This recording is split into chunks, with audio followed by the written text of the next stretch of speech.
things. They first banned kissing, batting, and shoes with toes. History is sometimes it is dance move and yelling. Here are things that used to be illegal.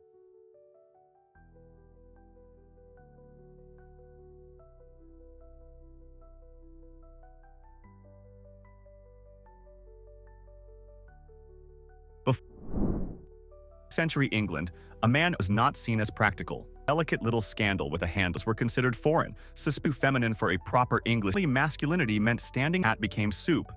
Supposed to suffer weather with dicks and possibly pneumonia. Came Jonas Hanway, decided that being dry was not a. He carried an umbrella regular as if he had arrived wearing a wedding. People mocked him, followed him with abuse for decades. Enemies were horse-drawn cabs as competition. Dry, why pay for a splashed Hanway with mud? Did his rain shield like an economic. Usury is beautiful. One and an entire industry.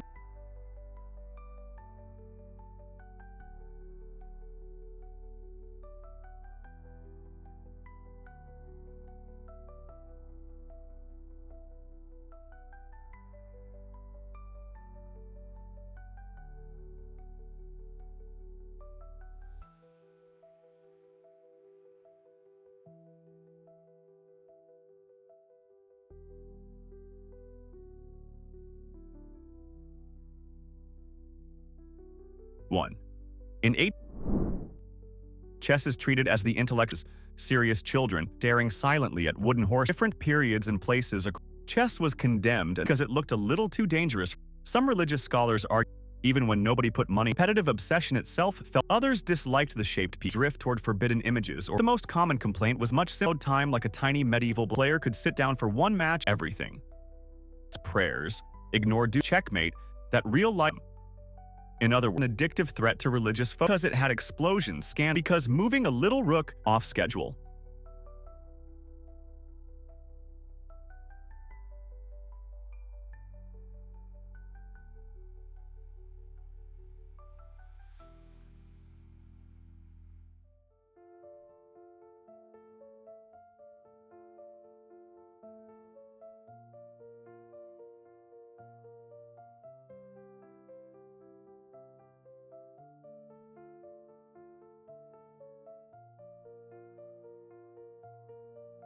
Two. Today, global headquarters of romance made. In the early 20s, train platforms was banned and officials hated love. Trains late. Quick, polite goodbyes. Farewell scenes worthy of a with lingering embraces and enough passion to delay. Railway officials looked at the lovers and dysfunction if every department. So kissed to keep trains moving. Staff had to become unwilling up couples, so the 250 everyone on board aged. It is the most French infrastructure. Not broken rails, weather. No, by people kissing too enthusiastic. Efficiency 1 filed an emotional complaint.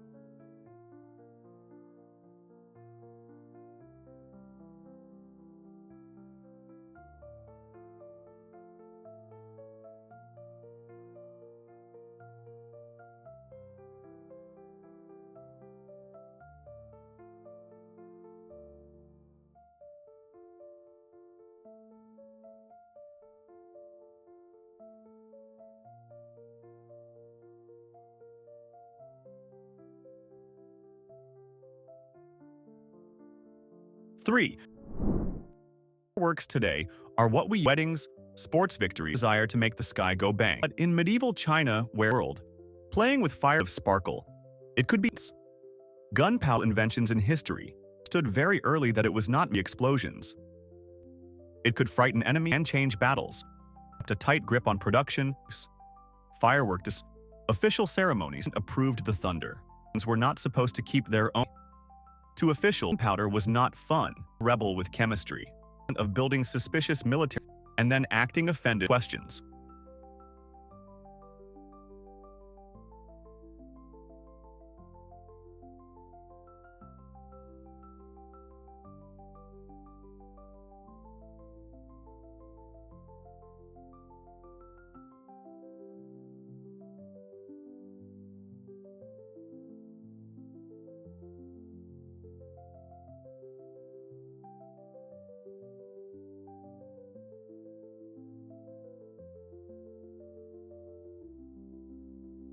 Four. seems like the least revolutionary chairs, alphabets, snack time, and only eating paste like it is a food. Russia in 1851 that kindergartens were dangerous, annoying. Not dangerous. Of many early education centers, and conservatives would grow a new generation of this and future political. The logic was astonishing. To play, share, and recognize letters might question authority. Stacking blocks was only a few state. For nearing your child to an organized participating in a suspicious. It is one of his political paranoia. 5-year-olds learning colors and basic how revolutions begin.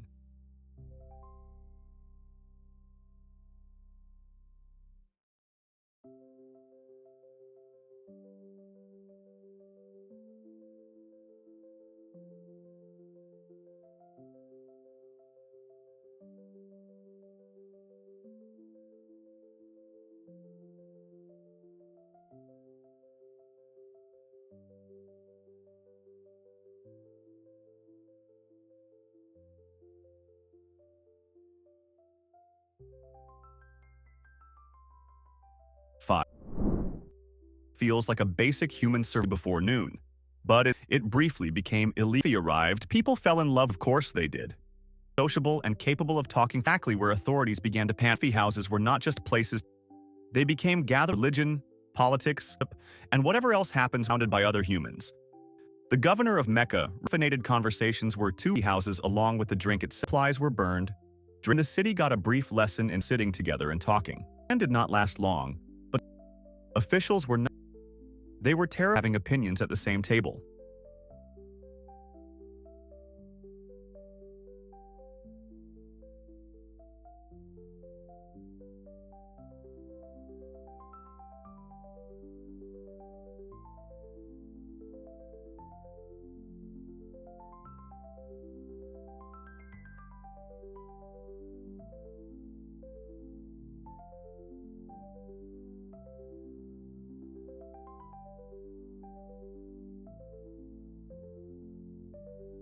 Six. New York City had a very specific. Yes, weaponize your dirt after 8 in the morning. The ordinance made it illegal to or mats out of a window. The reason was practical enough. Crowded, people were heading to receive a surprise shower of dust and whatever mysterious apartment floors. Picture an entire leaning out of windows and violently like a synchronized dust fest. 59, chaos, silence. The carpet remained filthy until tomorrow with the law. This was a race against time. The penalty was either public day living with the crumbs of your past.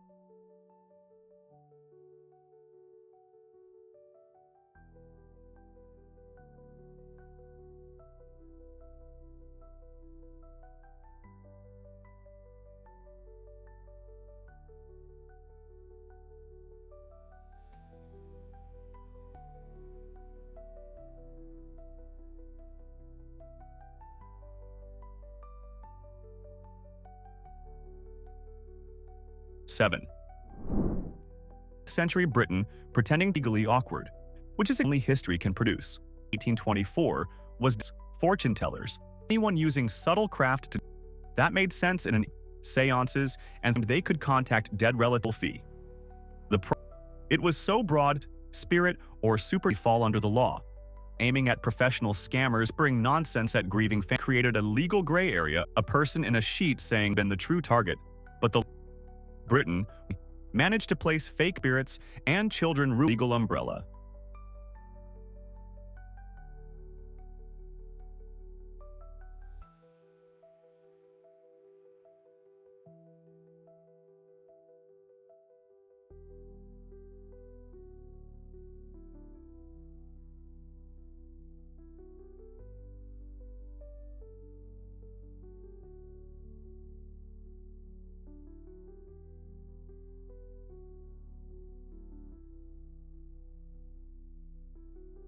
Eight.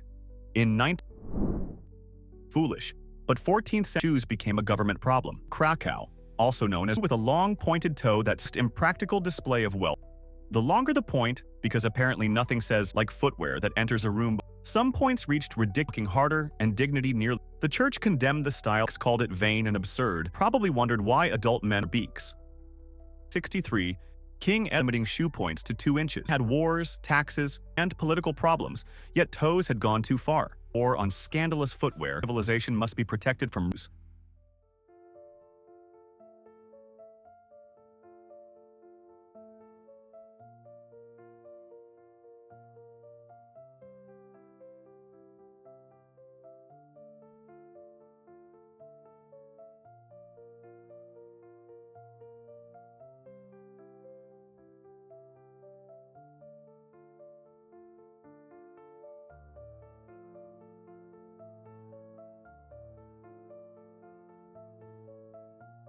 Nine.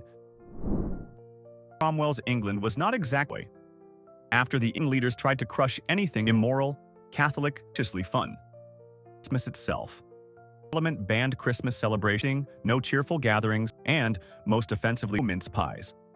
Of gluttony, old kind of seasonal happiness, pure gateway drug to moral collapse. Soldiers reportedly patrol holiday food, which means imagine hiding a mince pie like forbidden fights a war against cheer. Celebrating Christmas feel like rebellion. It was a state-sponsored emotionally gray.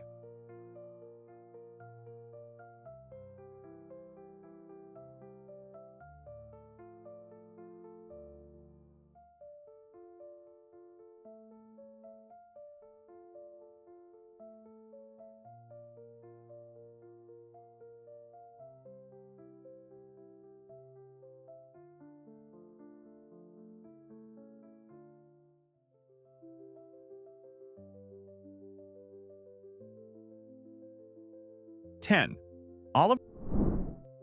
11.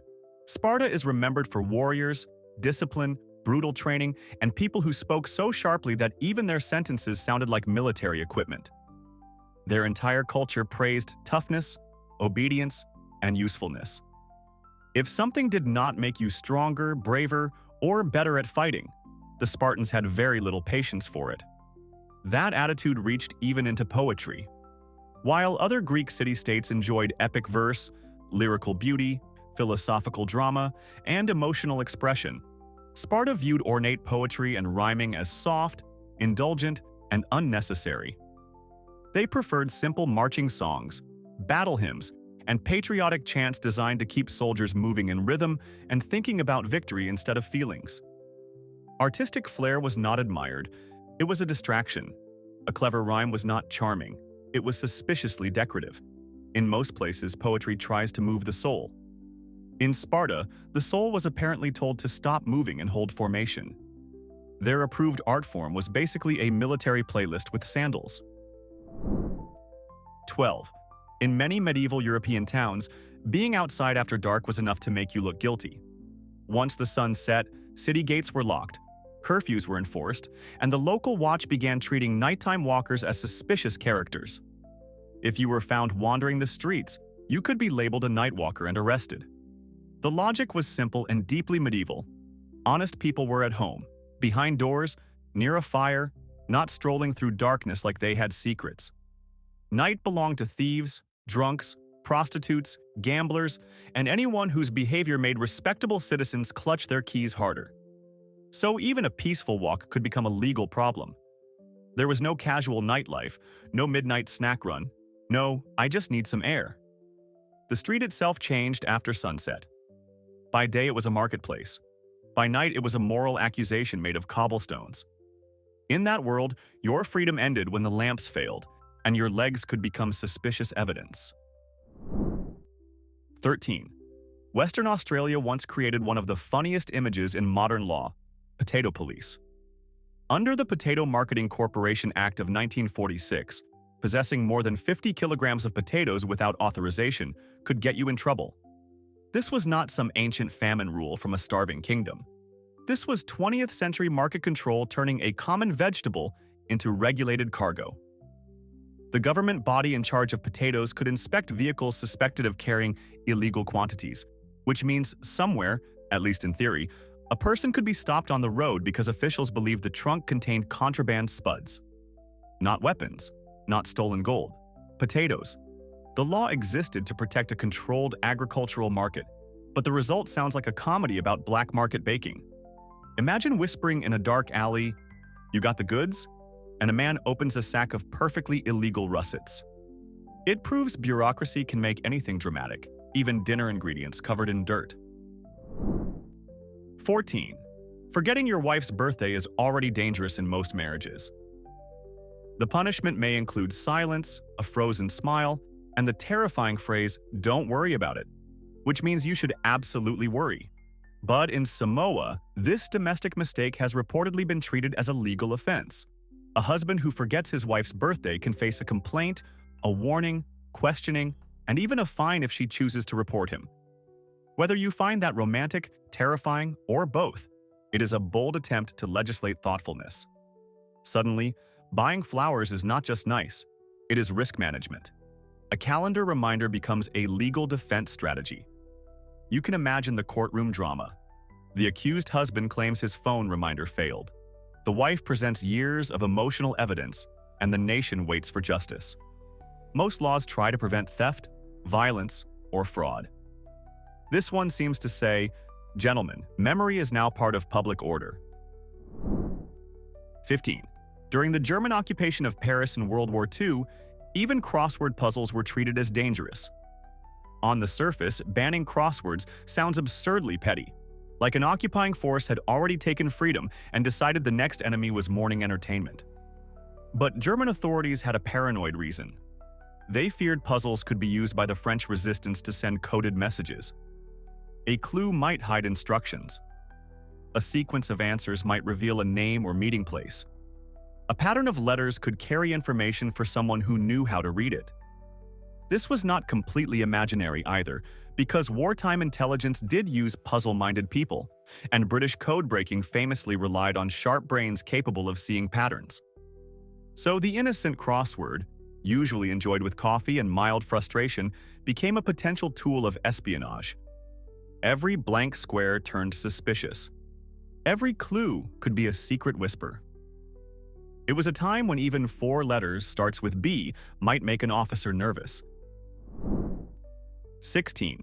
King Edward III of England once looked at popular games and decided they were a national security threat. In the 14th century, England needed skilled archers for war against France, especially longbowmen who could train constantly and ruin an enemy's day from a distance. The problem was that ordinary men liked playing games, including a lawn bowling game known as bowls. To the king, this was unacceptable. Every hour spent rolling balls across grass was an hour not spent practicing with the longbow. So he banned several pastimes to push men back toward archery training. Imagine trying to enjoy a quiet afternoon with friends, only for the crown to declare your hobby unpatriotic. It was the medieval version of a government memo saying, "Stop relaxing. Your leisure time has been reassigned to military readiness." Bowling was not innocent recreation anymore. It was a distraction from the war effort, which has to be one of history's most intense reasons to ruin a game. 17. Medieval merchants faced storms, pirates, shipwrecks, bad maps, rotten luck, and the general problem of trusting wooden ships to survive an ocean with mood swings. So maritime insurance seems like an obvious invention. Pay money, spread the risk, avoid complete financial ruin if the sea decides to eat your cargo. But in parts of medieval Europe, insuring a ship or its goods could be condemned as sinful. Church authorities sometimes viewed the practice as a kind of gambling, and worse, gambling against God. A storm was not just weather in that worldview.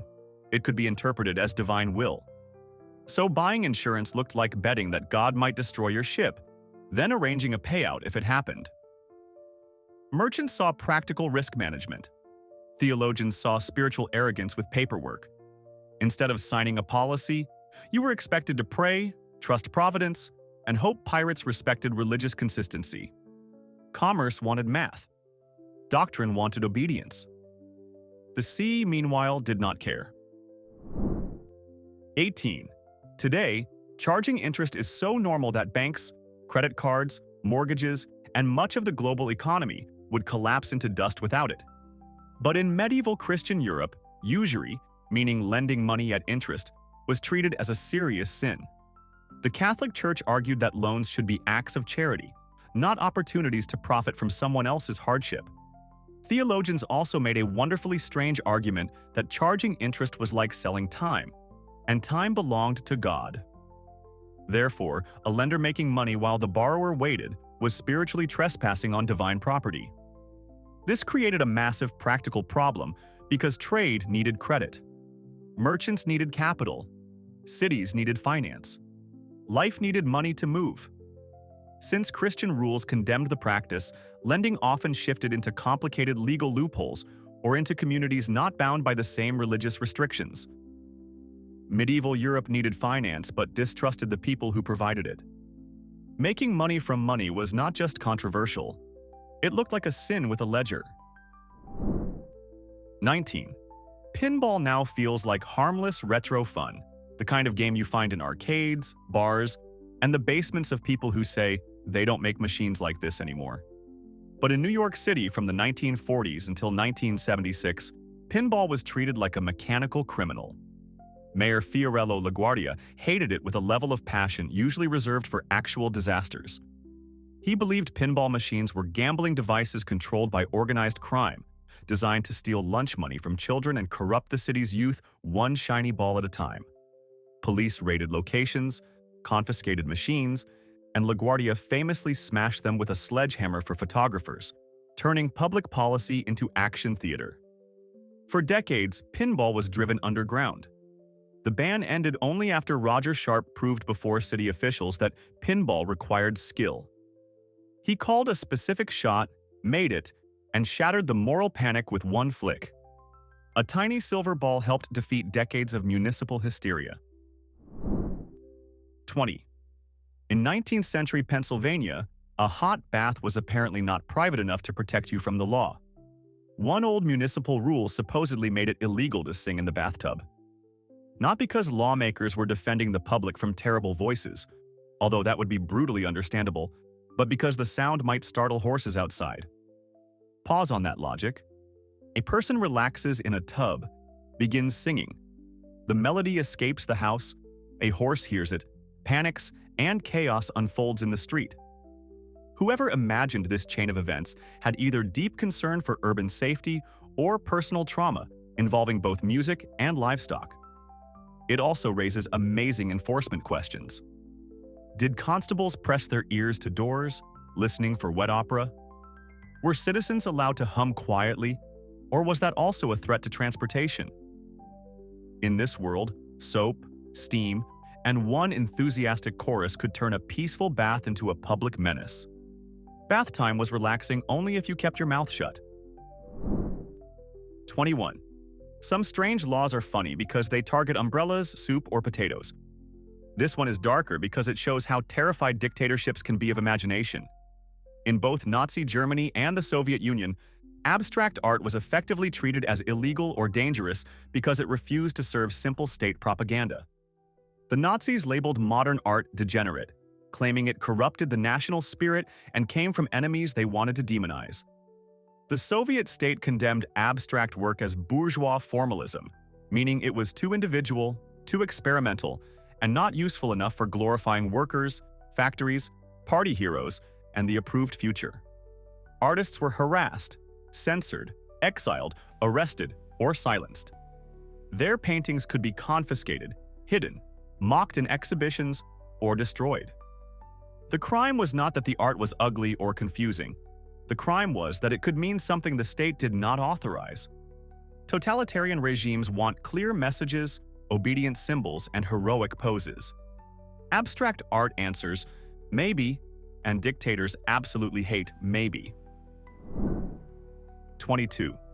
The potato is now one of the most beloved foods on earth, doing heroic work as fries, chips, mash, hash browns, and emotional support carbohydrates. But when potatoes first arrived in France, many people reacted as if someone had dug up a poisonous goblin. In 1748, the French Parliament banned potato cultivation because the tubers were widely believed to be harmful and even connected with leprosy. Medical experts of the time, using the confident wrongness history provides in bulk, claimed potatoes were fit for pigs, prisoners, or desperate people with no better options.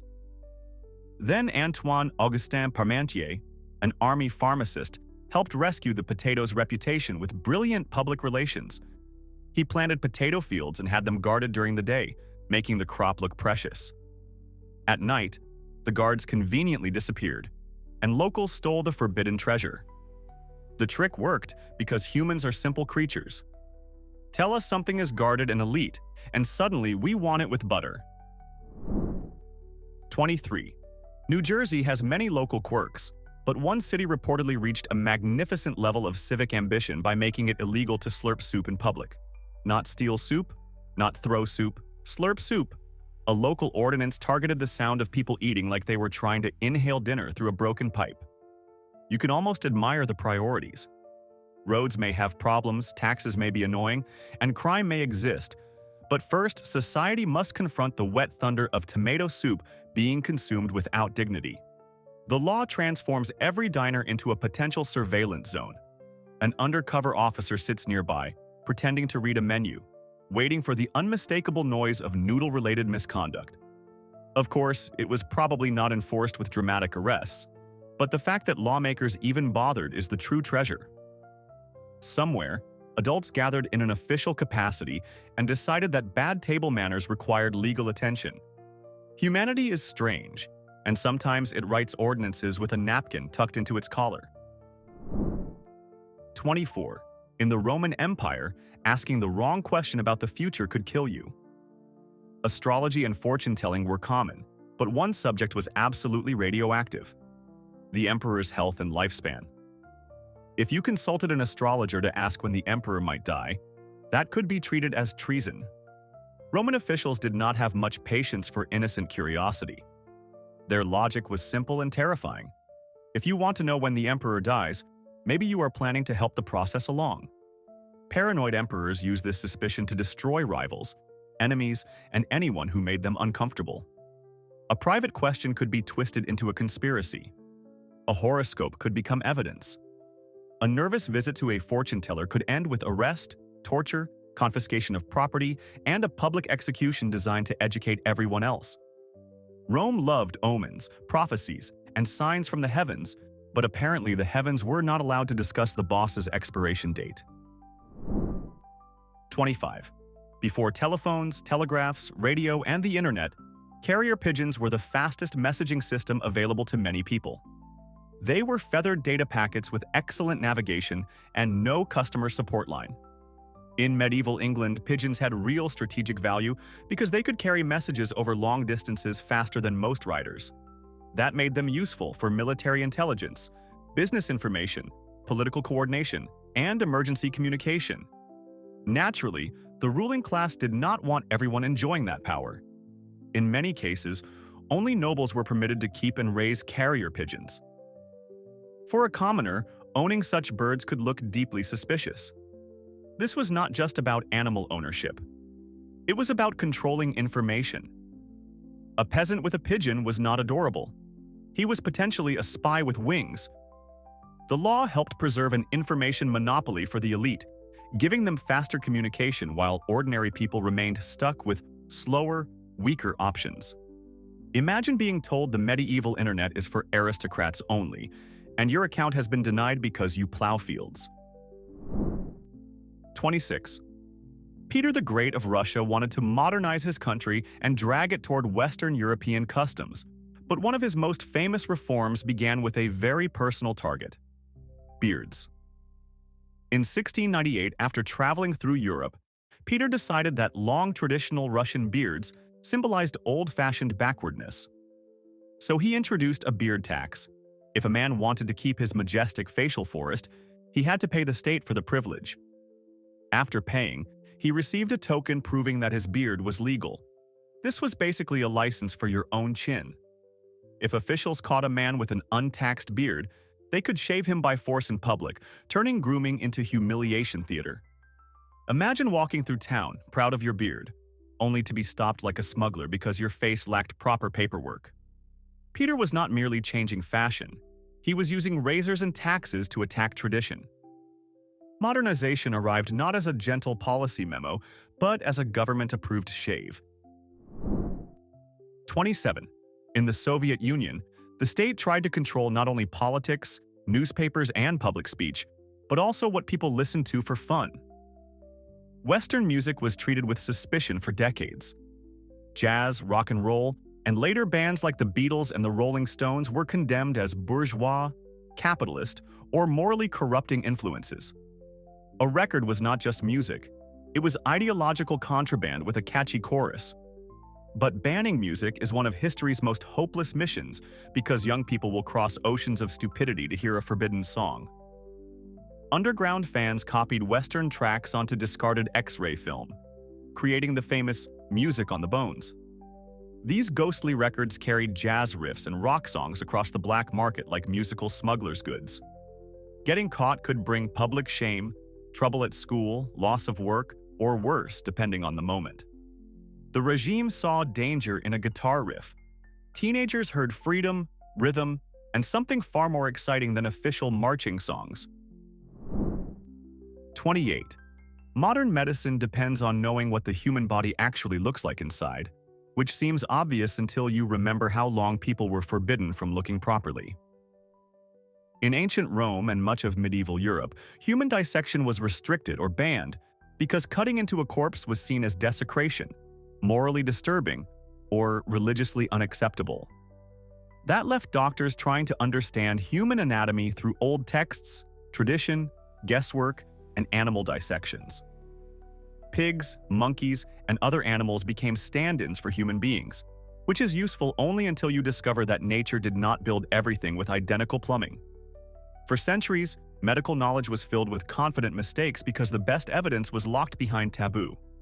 Surgeons operated with incomplete maps.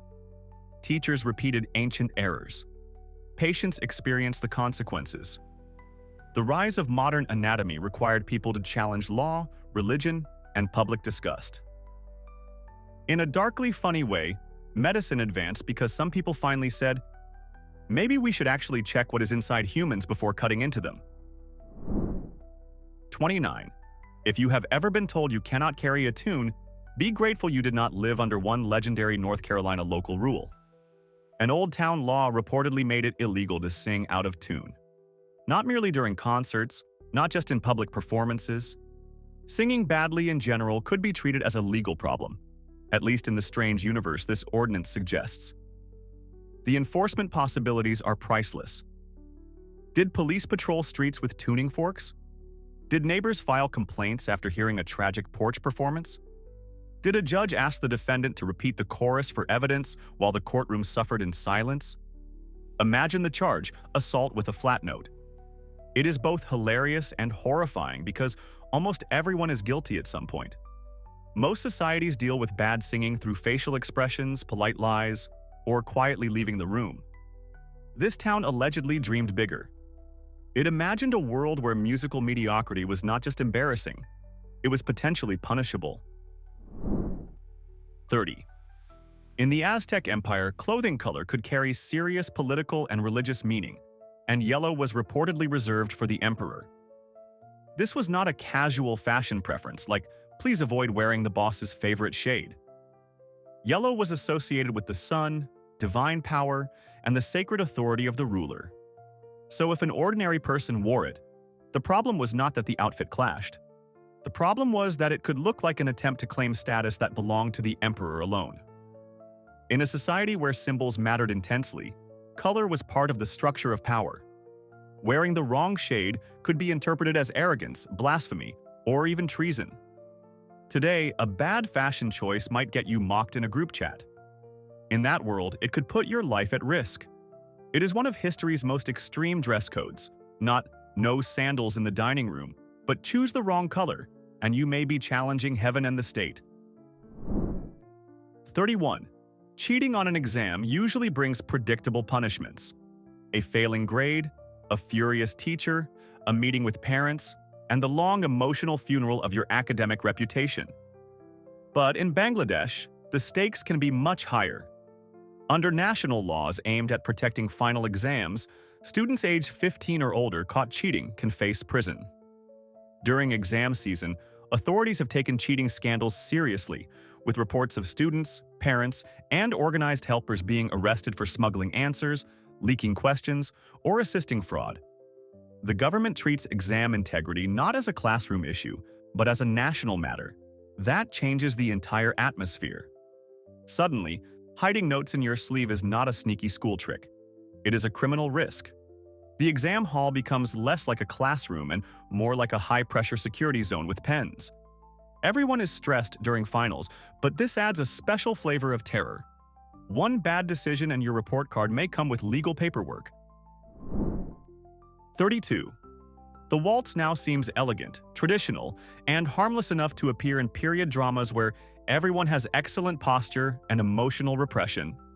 But when it spread across Europe in the late 18th and early 19th centuries, moral guardians reacted as if society had been attacked by spinning scandal. Before the waltz, formal dances usually involved distance, patterns, and brief touches that kept respectable bodies safely separated. Then the waltz arrived with the shocking closed hold. A man placed his hand on a woman's waist. Partners moved closely together, and they spun around the floor in a way that looked intimate, dizzying, and dangerously exciting. Critics called it indecent, foreign, shameless, and morally destructive. Preachers warned against it. Some places in England and Germany banned or restricted it because it supposedly threatened public virtue. Today, it is ballroom tradition. Back then, it looked like social collapse with music, all because two people turned in circles while standing a little too close for the comfort of professional killjoys. So yes, humanity once needed laws against chess, beards, pinball, coffee, and apparently the criminal act of enjoying soup too loudly. Now be honest, which ban was the dumbest, and which ridiculous law did we miss that deserves public humiliation in the comments? Drop it below. Hit like if this list offended your common sense, and subscribe for more history that sounds fake but somehow is not.